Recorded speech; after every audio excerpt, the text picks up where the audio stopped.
Hi everyone, welcome and thank you for joining me. If you were an attendee at one of last year's webinars, you know that I do energy work. What we're going to do today is talk a little bit about Reiki, Self-Reiki, and some of the background to Reiki too, so you have a context for what you're learning and what you're going to be using.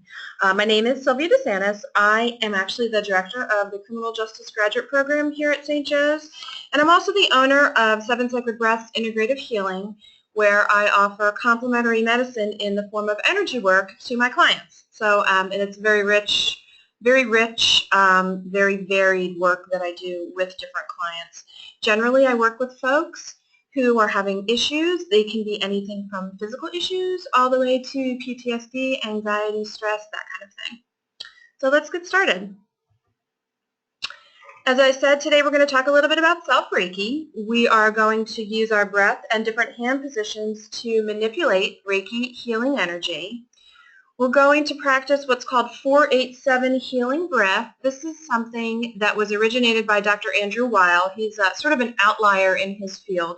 We'll talk a little bit more about him later, but he's come up with some really interesting ways to integrate complementary medicine with allopathic or traditional medicine in ways that are highly effective. So as we get started, I just want to give you a little bit of background because before you do something like Reiki, you should know what it's about. So you've got an understanding of what you're actually doing. So energy work in general is a holistic healing, which means that rather than just focusing on symptoms, it works the entire body. And that's really something that's quite innovative and quite different from regular allopathic modern medicine, where we tend to focus on symptomology. So when we have a headache, we take an Advil and the headache goes away, but we never really identify, for example, maybe our blood sugar is low, maybe it's about to storm and it's a sinus headache, maybe we are a little bit, maybe we're a little bit thirsty, we haven't had enough to drink that day. All of those things can lead to a headache too, but we really don't tend to look for cause and effect in our culture. We tend to go for the way we want to alleviate a symptom, which is usually to take a pill of some sort. And energy work is a little bit different in that it really tries to look at the whole person, and it tries to identify some of the underlying causes. And the reason this is significant is because this really allows us to get to the heart of issues, heart of illness, and then address them in ways so that they're not recurring rather than just knocking out the symptoms. There are many, many examples of energy work. These are only a few of them. I actually did my presentation last year on shiatsu, for those of you who remember that and are familiar with that. And at one time, it would have been very, very odd to find these available pretty much anywhere because they were considered unique and unusual. Even 50 years ago, you would have gone to the doctor's office and they would have had no idea what you were talking about if you asked for craniosacral therapy. These days, you can walk into almost any spa, any place that offers massage therapy, and you're going to find somebody in there that can also provide you with Reiki as part of your session, with shiatsu, with reflexology. Acupuncture is a little bit different, especially in the state of Pennsylvania, because it does require special training and it does require licensure on a different level than some of the other energy work modalities, but it's still considered energy work. So really a lot of these things, although they're still a little bit on the fringes of modern medicine, they've certainly risen in popularity. So let's just take a look at Reiki to begin with before we actually do it, just so you have a sense of what it's about. So if you think about the scientific definition of our bodies, we're a bunch of cells moving at an incredible rate of speed. We don't often think of ourselves that way because generally we're solid. We have to open a door before we walk through it. We sit down. We don't fall through the chair. We sit on the chair. I mean, we look around and we feel pretty solid and pretty static. But in actuality, we are moving at an incredible rate of speed, and everything moving around in our body is made up of this energy lattice work. And what this allows energy workers to do is to actually leverage this energy that's already moving around us. What an energy worker does is they focus that energy with intention, with some training, And they use that to affect healing within the body, both on themselves and with other people outside of them. You can also use Reiki on animals. I mean, there are a lot of uses for Reiki. It's not just limited to oneself. But it's always a good idea to make sure you're in balance before you use it anywhere else, because you want to, of course, bring your best self to whatever you're doing, whether that's going to class, taking care of your children, or just sitting down with someone for a meal. You want to be sure you're bringing your best self forward. And that's why Self-Reiki is so important, because it lets you put yourself in a good position so that you can then reflect that back out to the world. So Reiki, there are a few different branches of Reiki. The one that I am trained in, and the one that I teach, and the one that I use with my clients is Usui Tibetan. And this particular branch of Reiki was discovered in the early 1800s by Dr. Usui. He's a gentleman in Japan. He was a physician. And he was finding that at the end of his workday, he was absolutely exhausted. He would see patients throughout the day. He would go home, and he would be just wiped. And he decided that there had to be, he thought about getting out of medicine, because he's like, there has to be some other way to live one's life. I don't want to live a life where I'm in a state of constant exhaustion. He went on retreat. He wanted to sort of think about his life path. So he went on a Tibetan retreat, and he had a moment. This is, of course, the abridged version of the story. But he had a moment as he was in a meditative state under a waterfall. And that is important because water is a huge energy conductor. He had a meditative moment where he felt his entire body open up. He felt rich, he felt alive, and he felt a lot of different things happening, things that he couldn't necessarily explain, but things that he really, really wanted to think about and see if he could leverage on his own. So he walked away from this retreat. He studied the experience that he had, which he felt was an energetic experience. It was not really explainable. And what he did was he started using hand positions and breath work. He felt very guided in this work. So he started using hand positions and breath work with his own patients in addition to the traditional medicine that he was using with them. And he found two things. The first is that the patients were responding incredibly. They had no idea they were receiving something other than just a visit to their physician. So it wasn't even the placebo effect. It was him noticing that these things were having a profound effect. And the second thing he noticed was that after each client, he actually felt better. He no longer felt exhausted or drained. So he worked on this modality, and he decided that he would teach it to a few select medical students who he thought would also both be able to understand it, handle it, and also use it effectively. And that is really the birth of Usui Tibetan Reiki. I mean, there's more to it, but that's the general idea. Now, the Reiki principles are precepts, if you will, that those who practice Reiki are expected and asked to follow and to help their clients or patients follow. And the reason these are interesting to me is that when I talk to my students, not my graduate students, but my Reiki students, when I talk to my Reiki students, every single time they look at these principles and they say, there is no way I'm going to get through a day without worrying. I can do my work honestly, but everybody loses gratitude at some point and complains. Like, how are you supposed to live these principles when they're just not part of reality? They're just not part of everyday life. And really, what Reiki is about is being able to live these principles just a few seconds at a time. And you'll see what I mean when we practice the healing breath in a few minutes, a little later. It's not about living your entire life free of anger. It's about knowing how to address the anger when it comes up, how to use Reiki to calm yourself down, how to use Reiki to help someone else calm down. So it's about using these in small increments and finding that all of these little increments add up to a life well lived and a life of calm peace.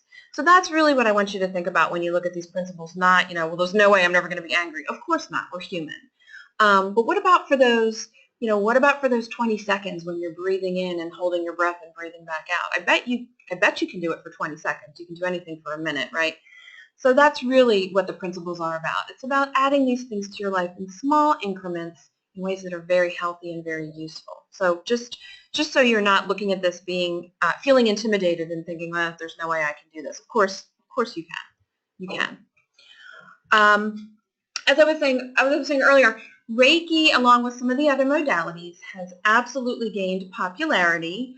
One of the biggest fans of Reiki is Dr. Oz of Oprah fame. Now, lately, Dr. Oz he's been advocating for some things that I would say are maybe a little questionable, a little hinky, and that's his right and privilege. But it was a big deal when I think it was back in 2012, he did do a really huge Reiki push, and it was a huge deal for our community, because up until then, people didn't really know too much about Reiki. It wasn't really accepted in mainstream. It's got good acceptance in Europe. In Europe, you'll find, especially in Germany, you will find that there are Reiki practitioners in operating rooms, and that's actually what Dr. Oz does. He invites his Reiki master into his pre-op, in the operating room during the operation, and also during post-op. And he has witnessed what he feels is accelerated healing. He has seen an increase in patients' their ability to sort of calm down and react to the anesthetic better.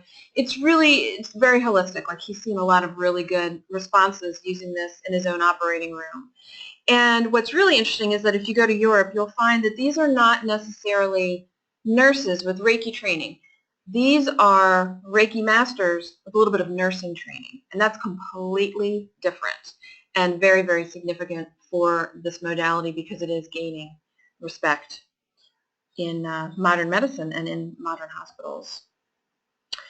Pamela Miles is actually his assistant. She's Dr. Oz's assistant, and she is the one who goes in with his patients pre-op, during op, and post-op. And again, she is not a nurse. She's a Reiki master with some training. And it's really innovative, just because this is not something that a lot of hospitals here have really accepted yet. It is gaining some traction, though. I've worked with nurses who work with populations who really aren't suited for other interventions. And I have some older clients myself who really respond well to it, who would not respond well to other interventions that are more invasive. And I'll talk a little bit more about that in a few minutes. But there are a lot of uses for Reiki, and some of them might be a little bit surprising. There is some training involved in Reiki, much in the way you wouldn't just jump in and teach a class if you had never done it before, or you wouldn't drive a car if you had never even sat in a car before. But I don't want you to be intimidated. There is training involved in Reiki, so if you wanted to do Reiki on someone else, on a family member, if you wanted to do it on friends or whomever, I would recommend you get some training, just because you want to do it. I don't want to say you want to do it right, but you want to do it as best you can. But I also believe that anyone can do Reiki, that we are all energetic beings, that we all have the capability to heal ourselves on a certain level. And so that's what today's workshop is about. It's about taking charge of your body and being able to do this for yourself, with yourself. It really, there are a lot of amazing benefits to it. As I was saying, one of the things I wanted to talk about was that I have worked with nurses who, they've come to me for training because they have two unique populations. One is a geriatric population, and one is a population of children on the spectrum. And both of these populations would have a lot of difficulty in their own way responding to traditional massage, responding to sometimes cognitive therapy, sort of depending on where they are in their lives.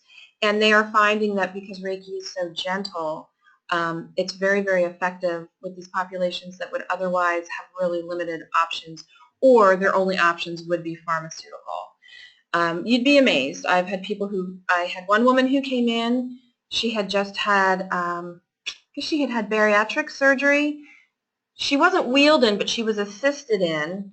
She was assisted onto the table. She had developed a horrible infection after her surgery. It was horrible. She was in so much pain. And she needed to be assisted onto the table. I did some reflexology, which I focused on her feet. And then I spent the rest of the session doing Reiki. And when she was done, she hopped off the table by herself, stood straight up, and said, "Where do I pay?" It was amazing. Like she had a 180 turnaround. She felt so much better. And that's just one example of the kind of sort of physical, very quantifiable benefits that can come out of a Reiki session. There are also a lot of emotional, mental benefits. People are much calmer. Reiki is really great for short-circuiting panic attacks, for short-circuiting anxiety attacks. It's really gentle. And it's really pleasant, and it feels really good. It almost feels like you've had a massage without the massage, to just give you an example. So there's a lot of space, a lot of room for Reiki in today's medical community. If there's some interest in it, there's definitely space for it. So we're going to try some self-healing. This is really simple. All you need to do to be able to do this today is to have mobility in your arms. So you do need the ability, and I do have some older clients who don't have this, which is why I'm saying this. You do need to have the ability to actually lift your arms and your hands up and move them around your body a little bit. But you can certainly do this seated. You want to do it relaxed, and you want to have a few minutes to be able to dedicate to it, because you don't want to sort of rush through it and then say, okay, why don't I feel great? Because that's not, like anything, that's not going to work. So let's just take a second. Close your eyes, and I will walk you through this so you don't even need to look at your screen. So close your eyes and relax. Take a really nice, relaxing breath. And do that again. Another nice, deep inhale and release. You just want to breathe slowly. And you want to notice the temperature of your breath as it moves in and out of your body.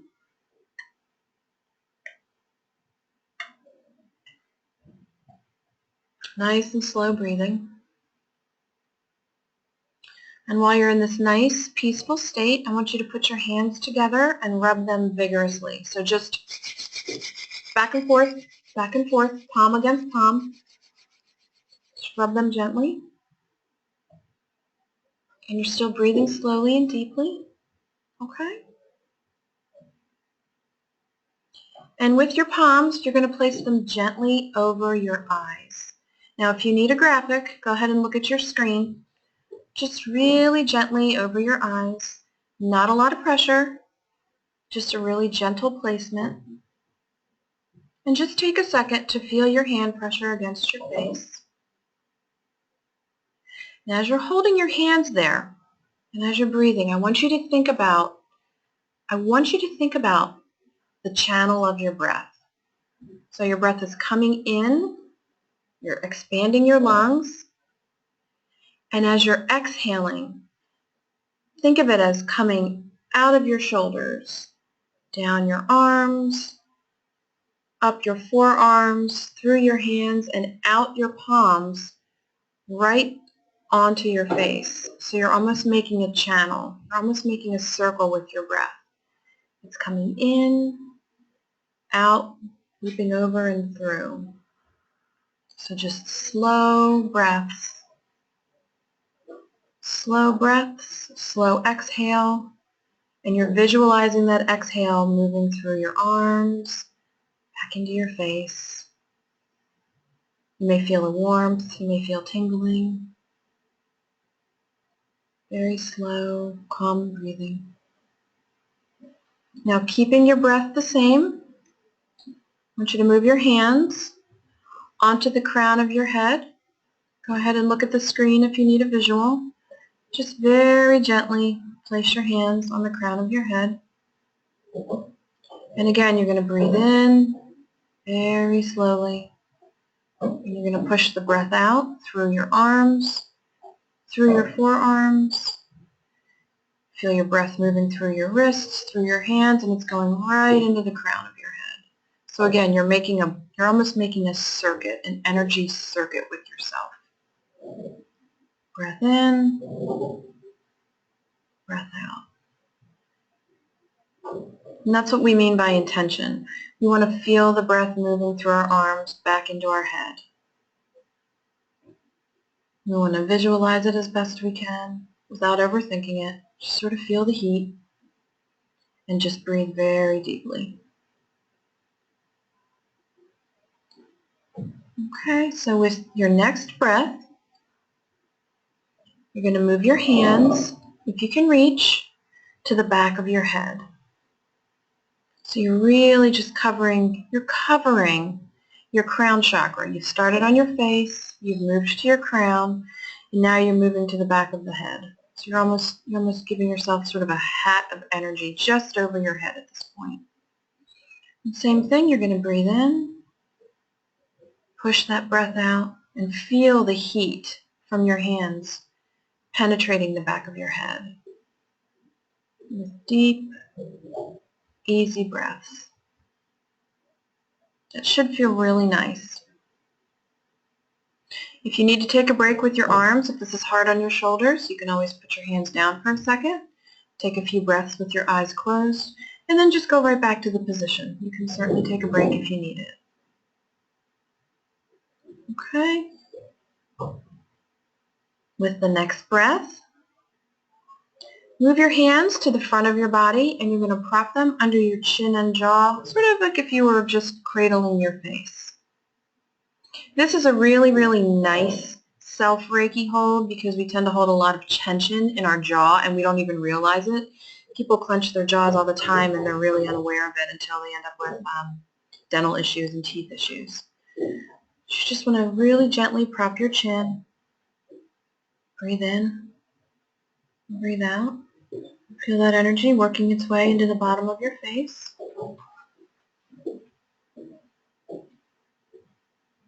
The energy can be tingly, it can be warm, it can feel any number of different ways.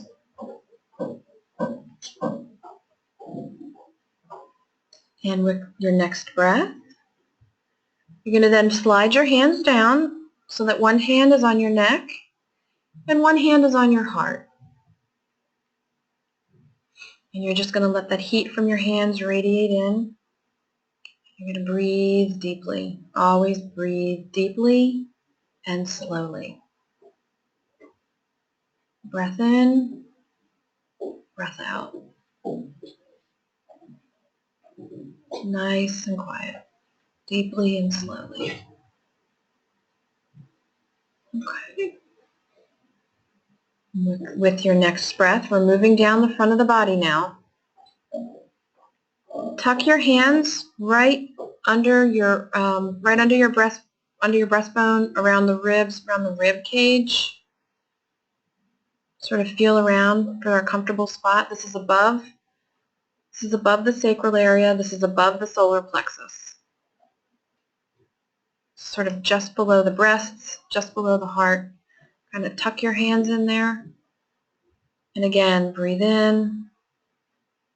Visualizing that breath moving through your arms, down your arms this time, down your forearms, through your hands, right back into your body, keeping that energy circuit solid. So it's almost a circle. Slowly and deeply breathing.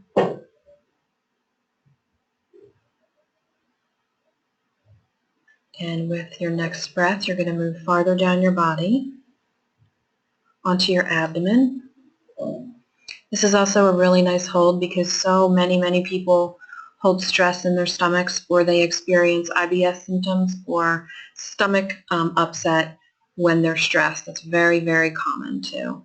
So this is a really nice way to calm your stomach down if you're nervous or stressed. And some nice deep breaths, pushing that breath right into your abdomen, quieting that area.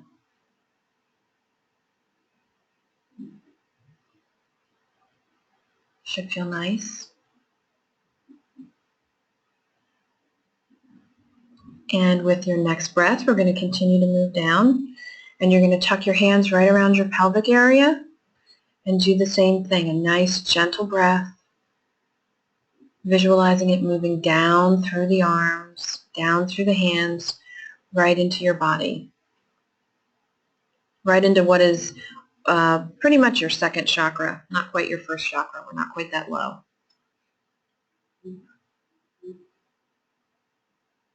And this is a good place to send Reiki energy because it helps our feeling of safety and protection and grounding.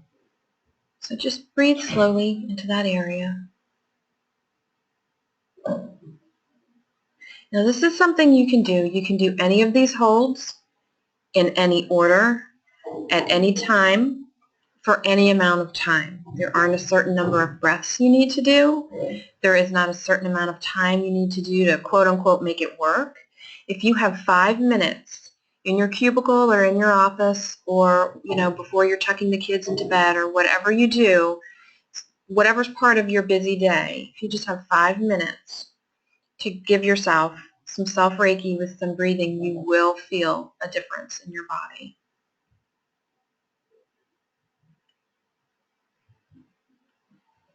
Now you're going to move, for those who have the mobility, you want to move your hands up and tuck your hands right behind your shoulders.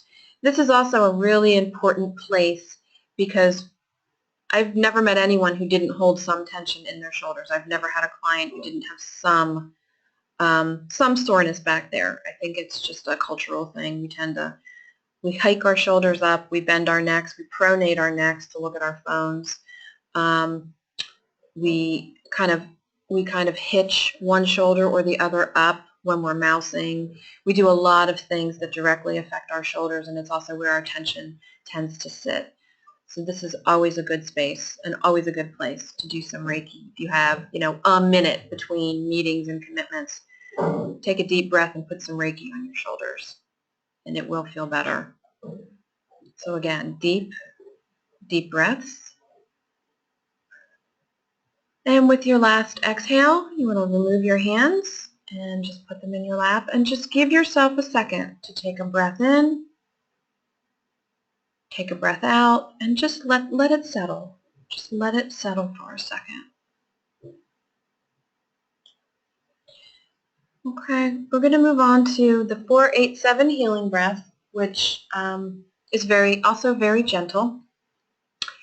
This is the breath that is borrowed from Dr. Andrew Weil.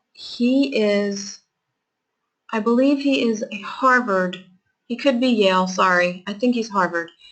He's a Harvard-trained ethnobotanist. He's very, very traditionally trained, and he spent a good portion of his career working in different med schools. And what he observed was that his medical students, he felt, were leaving medical school missing an entire piece of what he thought were healing capabilities, because he felt like students were so focused on symptoms, which is what allopathic medicine does. It does tend to focus on the symptom. He felt students were so focused on symptoms, they were really missing a lot of the capability of the human body.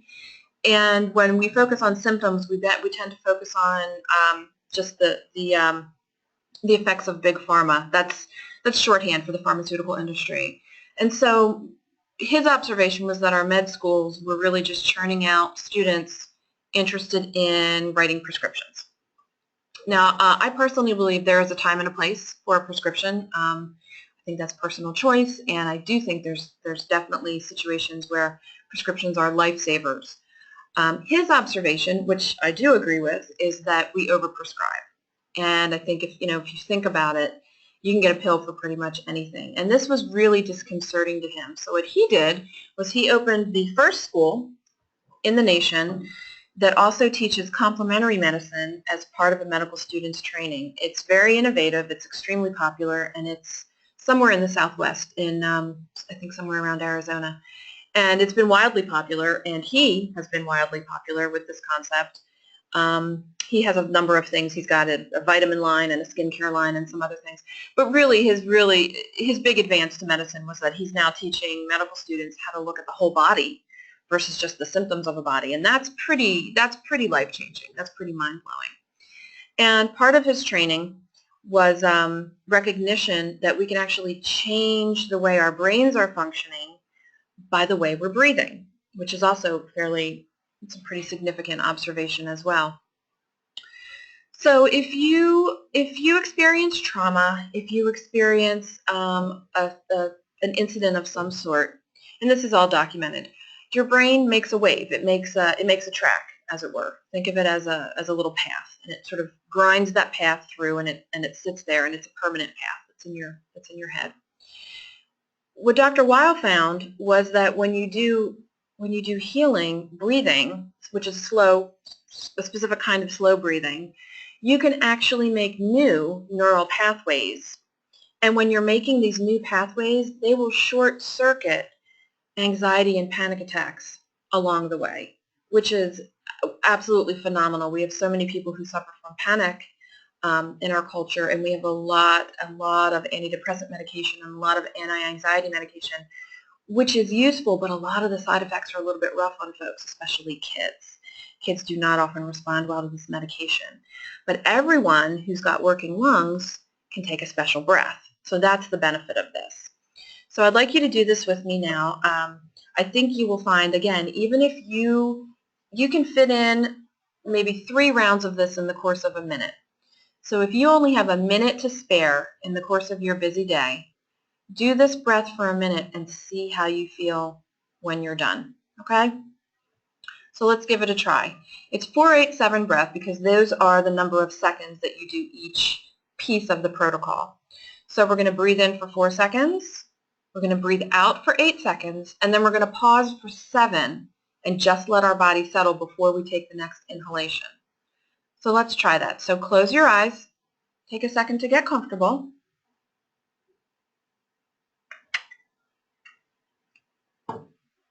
So you're going to exhale, and we're going to breathe in for 4. 1, 2, 3, 4. We're going to exhale for 8, 7, 6, 5, 4, 3, 2, 1. And we're going to pause for 7, 6, 5, 4, 3, 2, 1.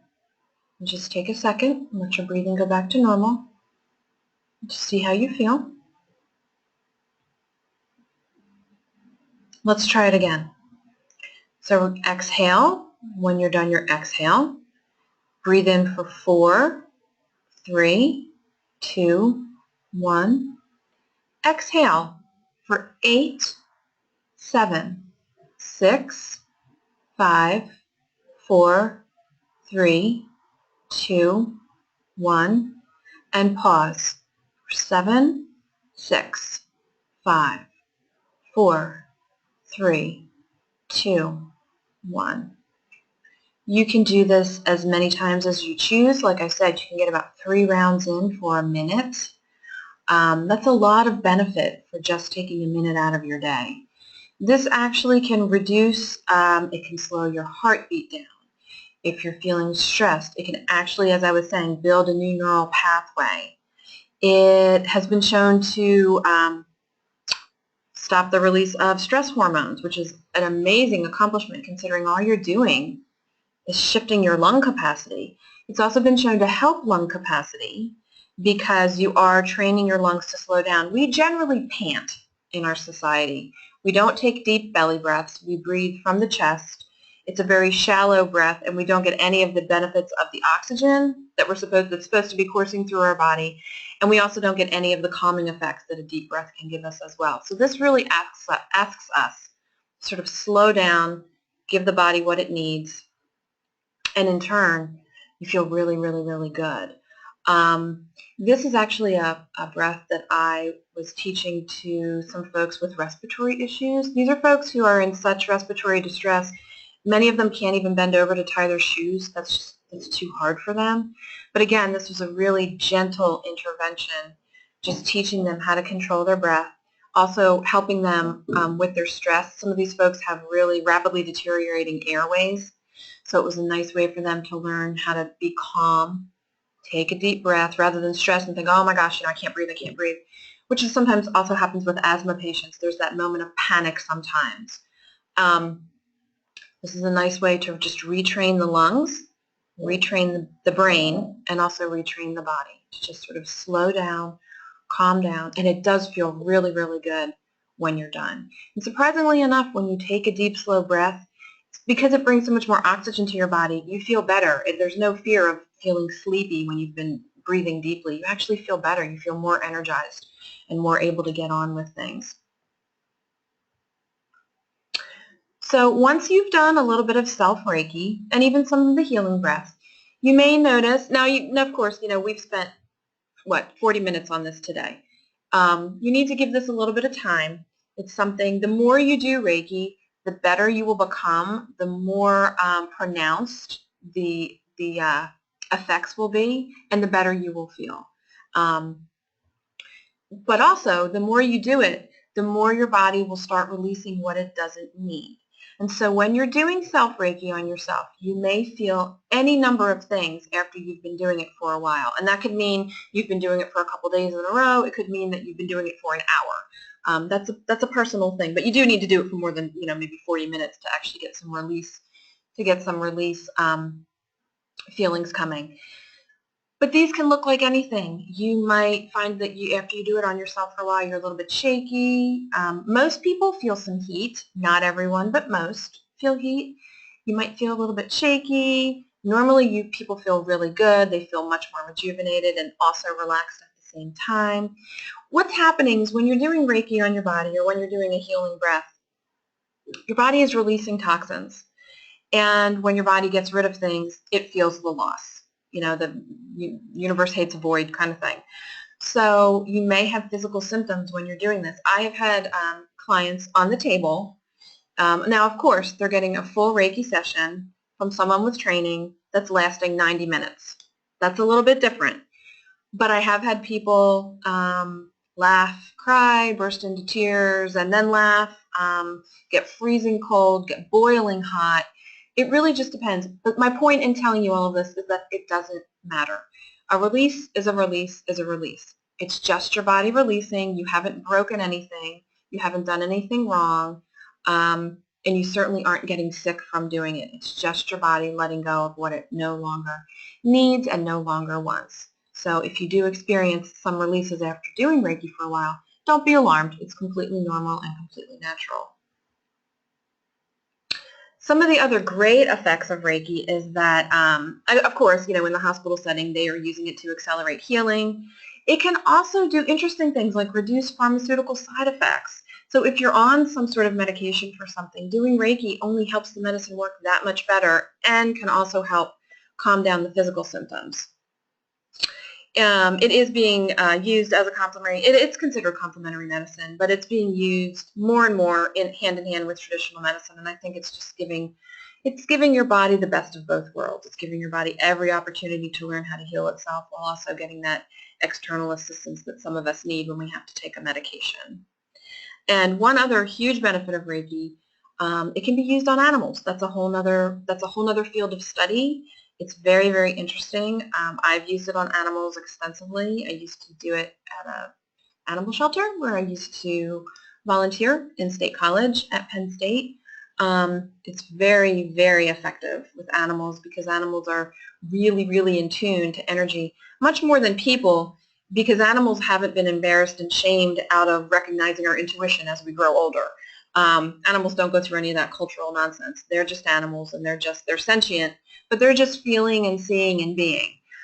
So when they feel energy, they're very, very interested in it. So if you're at home doing energy work on yourself, doing a little bit of self-Reiki, don't be surprised if your cat comes running over, if your dog wants to know what's going on.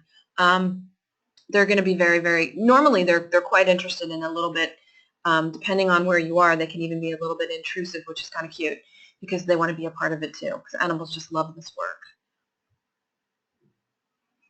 And the best part about Reiki is that it's sort of retraining your body to help itself.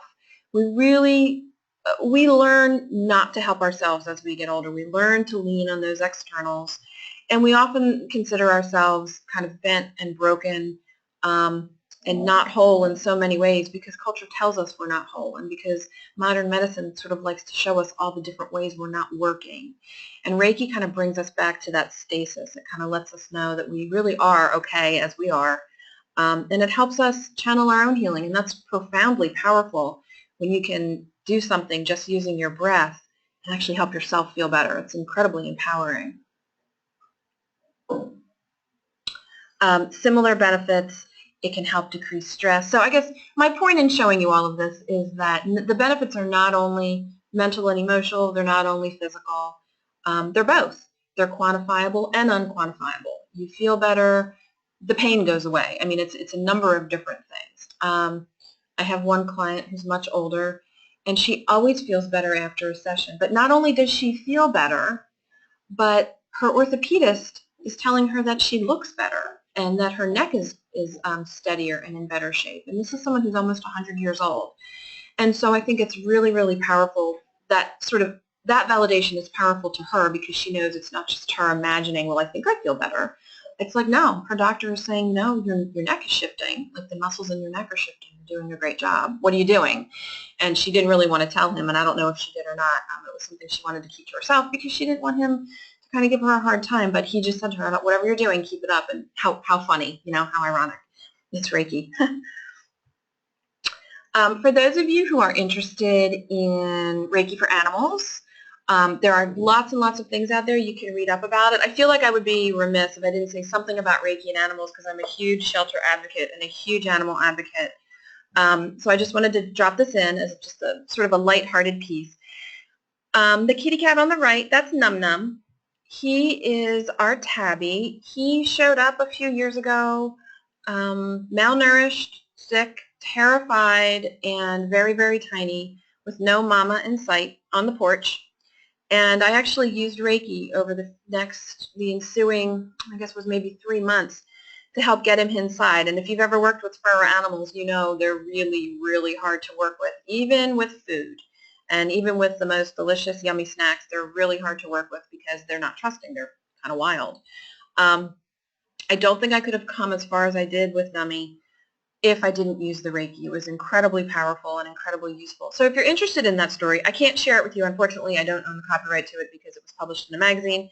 It's in the 2009 summer issue of Reiki News magazine. That is available if you're interested. And Nummy is now, just to give you an update, he is now a very brave, very complacent 8-year-old tabby who likes to sit around on the couch pillows. And we still work with him and we still use Reiki on him.